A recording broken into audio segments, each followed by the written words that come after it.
The Celtics Talk Podcast is presented by 24autogroup.com. 11 locations across New England.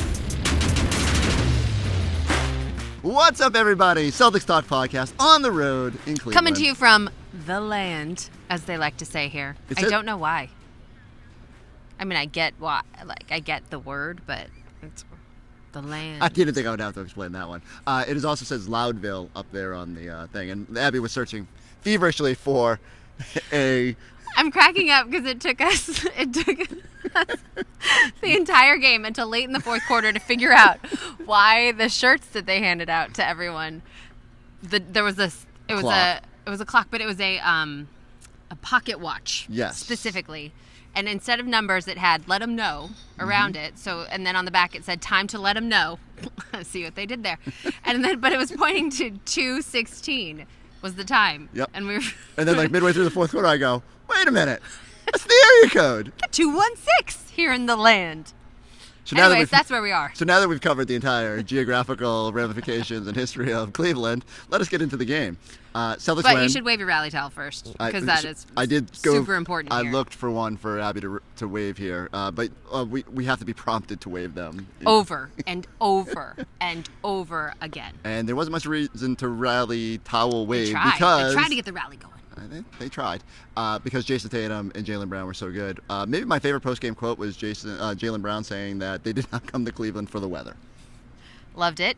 That was to my question as well. Oh, well, of course. And when I was standing right next to him, and the way I heard it was, I didn't come clean for the weather. And I was like, what? And they're like, Abby. He said Cleveland. And I said, that is way better.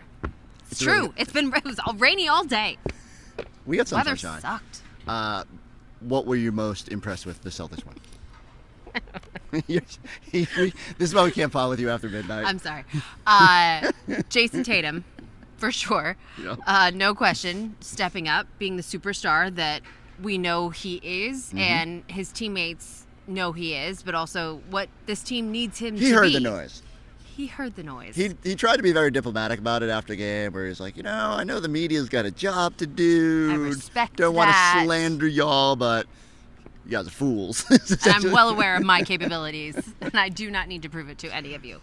However, it does feel nice when he does. Yeah. For Celtics a nice Nation. little reminder of how impactful he can be. And we were talking in the pregame show, and I think I said, like, I don't need Tatum to score 40 points and dominate, like, the way we say dominating is when someone scores a big figure. It's not. It's like you control the game with the way you play, with his rebounding, with his playmaking, with the scoring is also very nice. But like defense you said, as well. Yes. And it really did feel like he controlled every aspect of this game. I thought when he was on the glass to start the game, it sort of lit his fuse. It's 14-point first quarter, I think it was. Like, just, you don't normally see that from Jayson. I just think he heard the noise, and he was ready to prove, again, like where he stands in the hierarchy. And the thing that stands out to me from this game tonight is the leadership that both Jayson Tatum and Jaylen Brown pried that out are of Al. stepping up. I don't think I did. I asked a question about that third quarter run, but Al told me post-game that Jayson Tatum was vocal in the locker room at halftime, challenging his guys to be more assertive, to be more aggressive. But Abby, I was told that Jayson Tatum isn't a leader. How could this possibly be? Like, he's too quiet. You were not told that by me. No, I know. I'm not saying it by you, but I'm saying there's this perception that because he's not loud and boisterous, that pumping his chest, that we think he's not. Some think he is not a leader. But I love that little nugget that it's him. And what happened? What was the response? And the Celtics came out on a 14-0 run. Amazing. The Cavs had to call 2 timeouts. And the thing about Jayson as a leader, to me, is he is, and it's something that we hear a lot from the Celtics brass, in that you want guys to be authentic. And for Jayson to be the authentic leader that he is, he's a lead by example guy.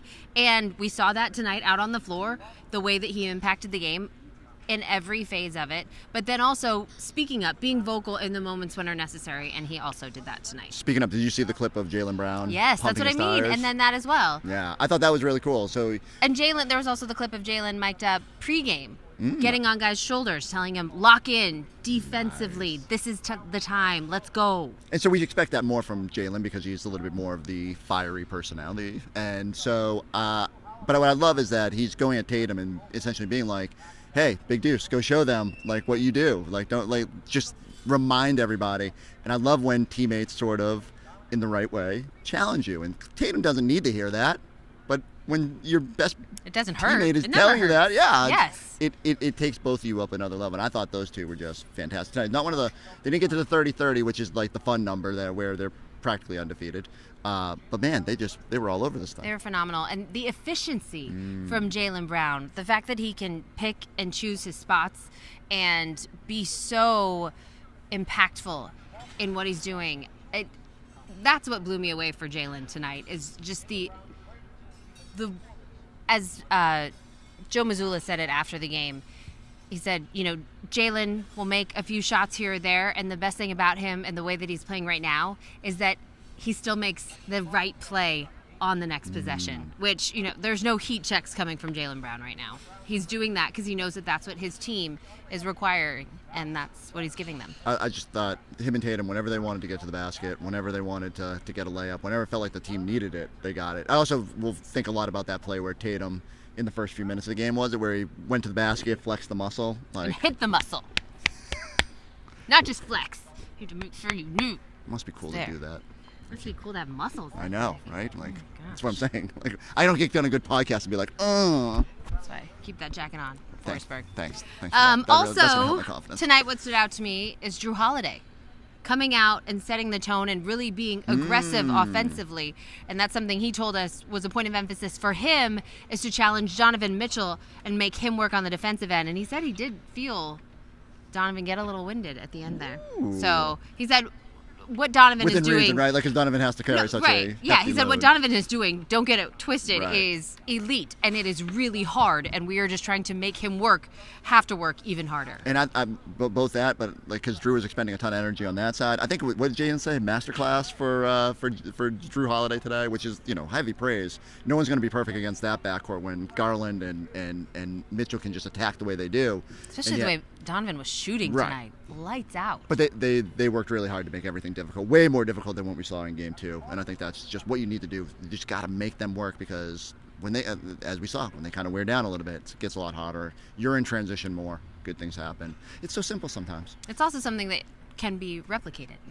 And whether it's Jrue Holiday, whether it's Derek White returning to form. Is he back?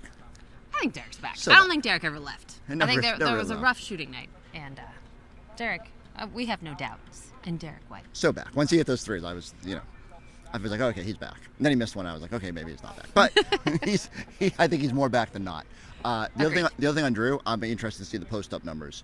Felt like they made a real conscious effort to take advantage of his size to further wear down the Cavaliers. So I need the NBA. It won't update till tomorrow morning. So while you're celebrating Mother's Day, I'll be crunching box score numbers. So do you think all the ails are cured? Yeah, Did of this game bring you back to? Are you new here? This is what we do. Don't put this we. I went from This season.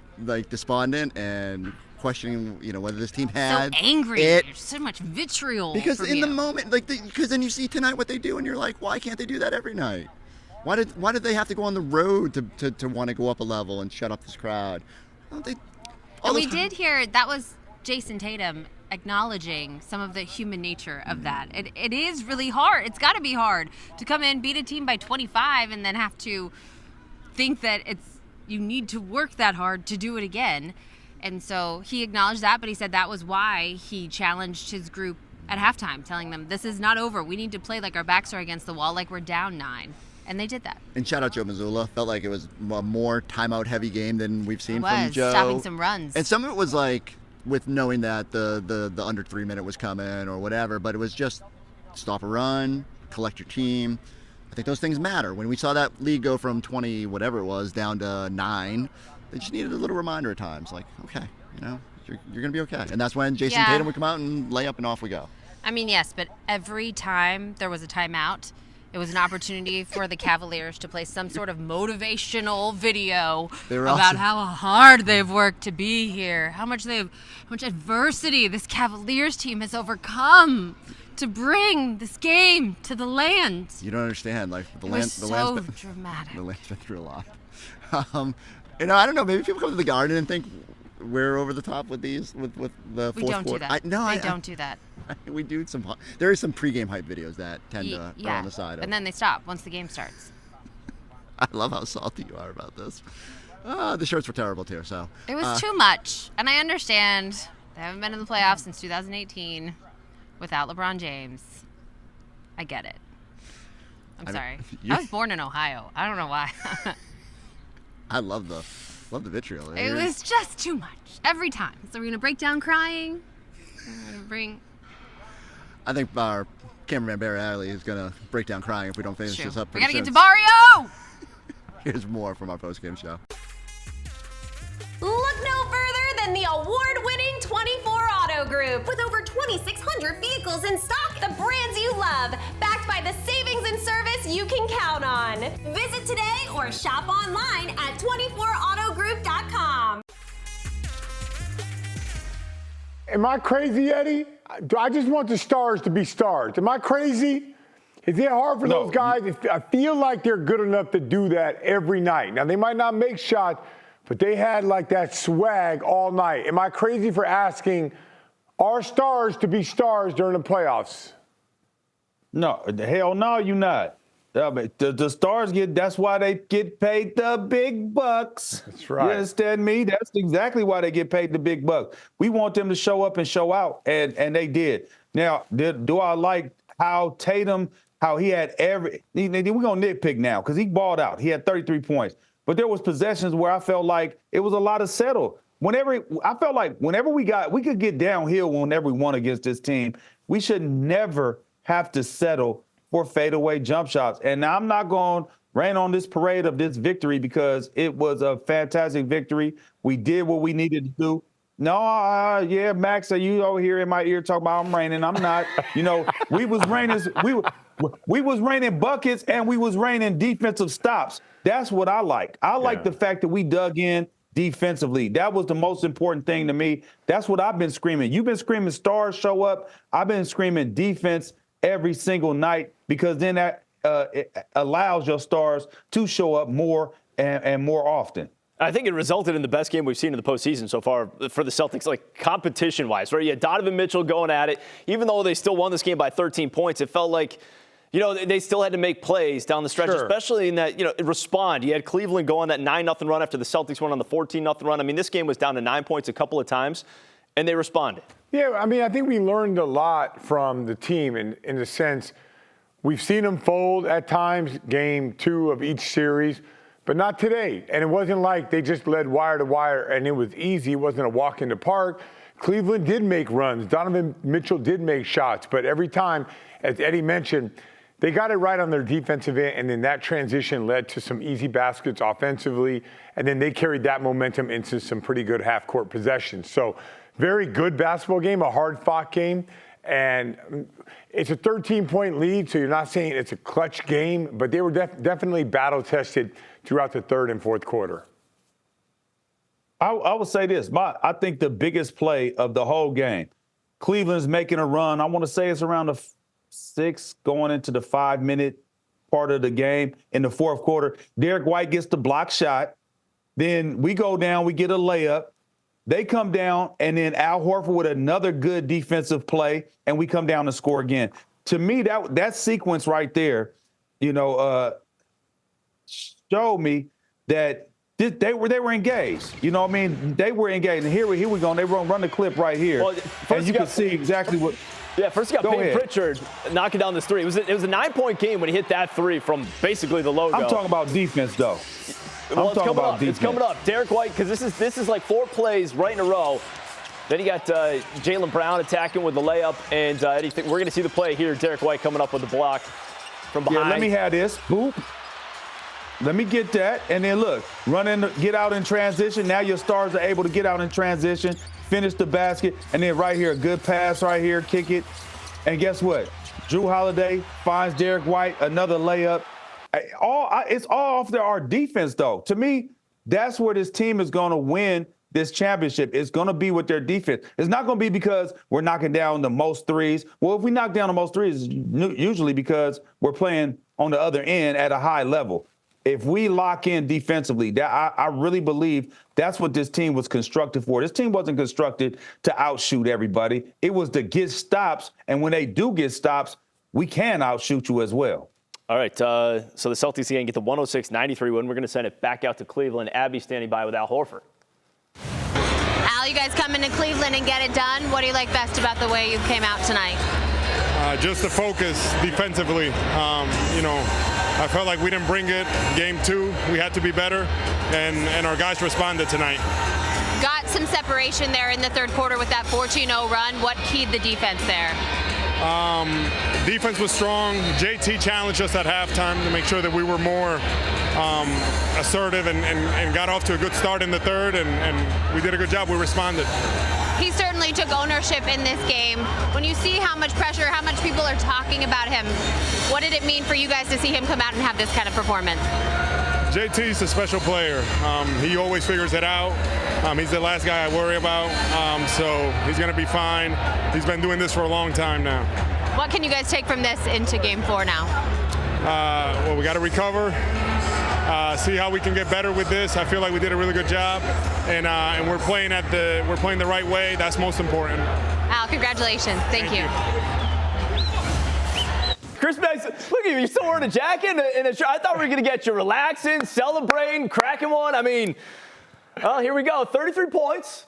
Certainly went over the number. Tom, I'm just counting. I'm counting my money. There you go. Because I told you. There you go. I was going to go over the 27.5. That was the easiest bet in the world to make. And look, this wasn't even like I thought Tatum would play exceptionally well, and he did, but it wasn't even like the great game that I think he still has in him in this series. Look, he was 11 of 25 from the floor, 2 of 8 from three-point range. He had 33 points, which is, what I thought he was going to get in that neighborhood of, but he also contributed with 13 rebounds. And guys, you watch this. These weren't like, rebounds off free throws. He was rebounding in the paint, battling a physical Cleveland team tonight to get those rebounds. 6 assists. He gets to the free throw line 9 times. That tells me he was willing to take the bumps and go to the basket. 9 for 9 from the line. This was just an excellent overall game from the Celtics star when they needed him the most. And all I would say is I'm with Chris. I don't think he played well. I think that's how good Jayson Tatum is. He'll give you 33 and 13 on inefficient shooting and turn the ball over 5 times. But I love the mindset. I need this mindset every night from here on out. I'm tired of making the right play, makes the right. I don't want to see that anymore. Make the wrong play and give me 33 and 13. Hey, yeah, you want to just be out there, be a stone cold killer. That's really what at the end of the day, you want him to say, I don't care what it is. Like game 2, right? Even though we weren't shooting the ball well as a team, he can bail us out.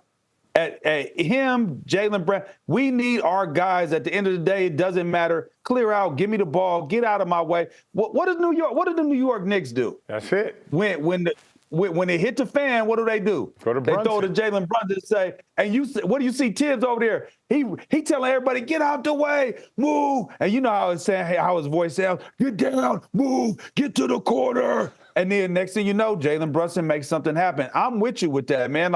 I want to see that aggressiveness. We'll see the aggressiveness more consistently moving forward. But as we've kind of pointed out, there is a more room for Jayson Tatum to grow when it comes to these playoff games. I think Jayson Tatum, like the rest of the Celtics, are going to sharpen a little bit more when they're in more competitive games. Like, they weren't in a lot of competitive games during the regular season. They had a ridiculous margin of victory, point differential this season. They didn't have to play these types of games that much during the regular season. Didn't have to play that much in the first round of the playoffs. So I think the more of these types of scenarios that the Celtics are presented with, Tatum and the team are going to play better. I mean, look, iron sharpens iron is that old phrase. And I think the more games like this, the better the Celtics are going to be. What allowed you to just get going offensively in that first half? I just thought about being aggressive. Donovan is going to be aggressive on one side of the ball, but to make him work on the other side because he's guarding me. And there's a lot of times where I might defer or do something. I just thought maybe attacking him might get him even more exhausted by the third or fourth quarter. How did you kind of want to set that tone physicality? I think from the jump, I tried to just kind of be aggressive with him defensively and not give me any space, even though he's going to score and he's going to do all that. But Then on offense, for me, I think it's just being aggressive and trying to get into the paint and make them work a little bit more. It's just going to help our team. Did you see that pay off? Because it seemed like late in the fourth quarter, going back and forth, they weren't even going to him in some of those positions. Yeah, I felt like he was a little gassed. It's hard what he's doing. What he's doing is elite. To be able to put up that many points and so efficiently. And we're making it tough on him. If it's not me, then it's D. White. If it's not D. White, it's JB.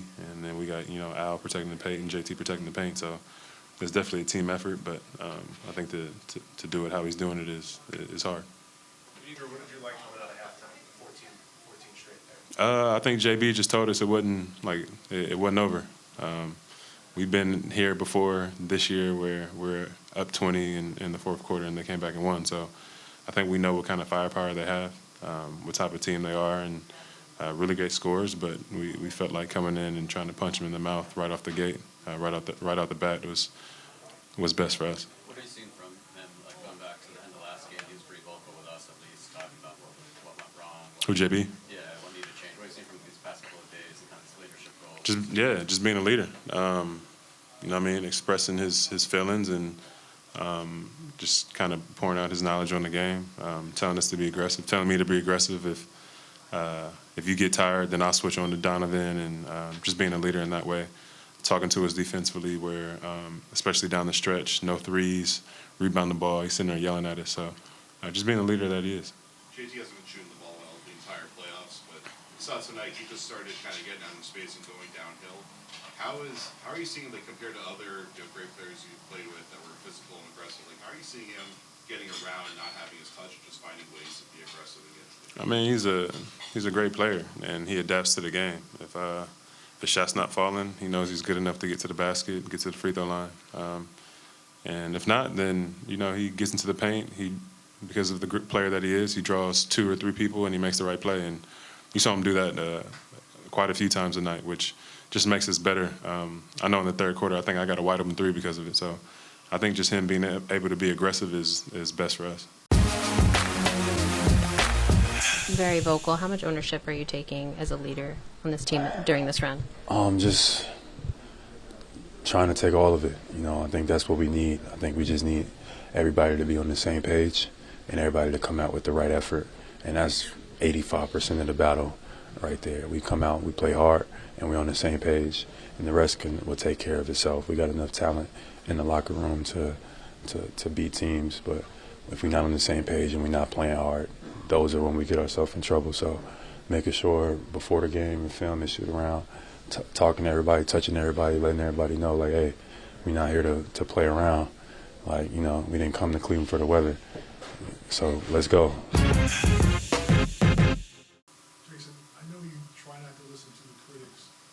you think that people don't kind of look at your overall game, your defense, your rebounding, your assists, and you kind of think you're disrespected in that aspect? People only are focusing on your shooting percentage, and does that bother you, and how do you react to it?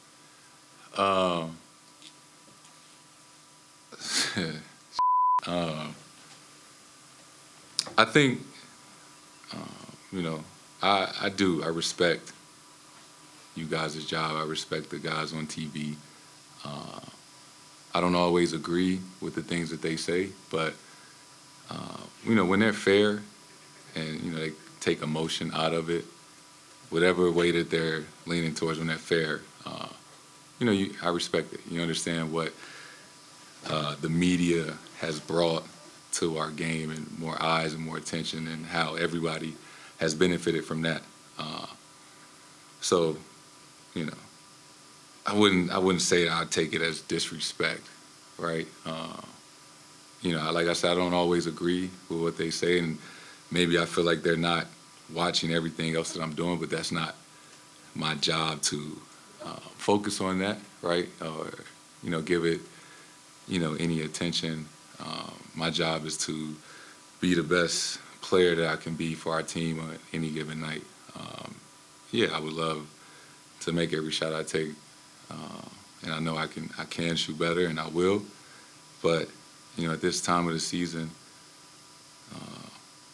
as long as we win, and we're trending in the right direction, I know me scoring will come. I've done that plenty of times. So, I just try to impact the game in other ways and just dominate the game and not be defined as just a score. Jayson, when you tell us 48 hours ago you know you can score the ball and you score 33, how much satisfaction do you take in that? I've done that plenty of times before. I was more focused on, just us as a team responding and playing better. The points, like I said, they'll come and go, but I think just the poise and the purpose that we came and played with tonight, in a great environment. That was fun to be a part of. So that was my main focus, just making sure we won this game 3. Al told me, at halftime, that you challenged the guys. Sorry. What was your message, and what did you want to see? Just challenge everybody, myself, the starters. We've had a tendency in the past to relax coming out of the halftime. We're usually winning coming out of halftime. So just challenge the group. Can we come out like our back is against the wall? Can we make them call the first time out? Can we come out like we're down 9? And the group responded, and we started that third quarter off very well. Jayson, this is far from the first time you guys have bounced back from a road loss in the playoffs with a home loss with a road win like this. You guys have a tremendous road record the last couple of years. What do you think has been the difference between not being able to have that kind of sustained performance at home, but yet when you guys go on the road, you lock in and play like this on a regular basis? That's a great question, right? Early in my career, I never lost playoff games at home. And then I never won playoff games on the road. It's kind of like in reverse now.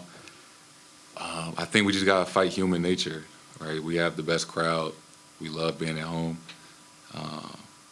But we have to look at it from their point of view. When we go into somebody else's house, we understand how tough it's going to be. We understand how connected we have to be. So we just have to understand that, other teams are coming into TD Garden with that mindset, and we have to match it. All right, game 4. What are your expectations? Celtics to roll just like they did in Miami. Yeah, all right. I'm not gonna add anything on that. Bring the same energy. Hope that Jayson Tatum and Jaylen Brown play the way they do. I don't think they found some secret tonight. I just think they chose, when you play hard, when you play the right way, this is the level the Celtics should be at, and it's good that they were able to move on from another game 2 died. I feel like it's also important for them to understand that, comprehend that, but also know that they're going to have to go to an even different level. So if you can find a way to maintain this level and be able to go up from that, I think that will be important in this postseason run. All right. Happy Mother's Day. There's levels to this shit. Oh, sorry. We can keep that one in there. I'll try to. Thank you very much. Thank you. I'm very excited. I will be with my mother on Mother's Day. Happy Mother's Day to my wife, Nicole, and my mom as well. Trying to erase all the bad words that he has just thrown out to the poor young listeners out there. We'll catch you next time on the Celtics Talk Podcast. Happy Mother's Day!